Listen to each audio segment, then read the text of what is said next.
niyo guys, sobrang hangin. Pero maganda yung panahon.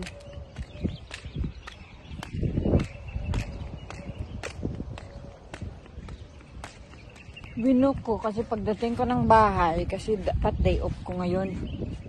Ang ingay, yun pala, wala sila lahat. Kaya ayan, oh.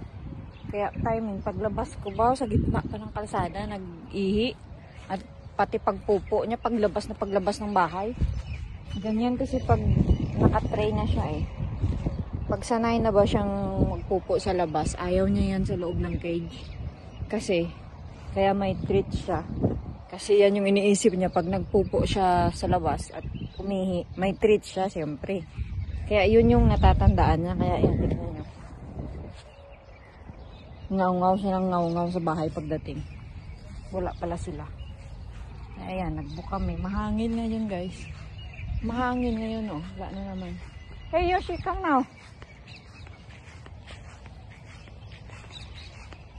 Maganda yung panahon ngayon. Tingnan nyo. Pero yung buhok ko sabog na. Kasi kanina paglabas namin sobrang hangin.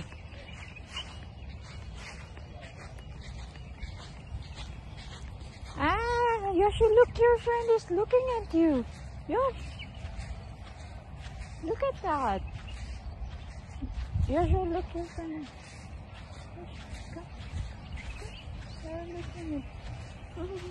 Nakatingin yung dalawang kaibigan ni Yoshi. Tingnan nyo guys.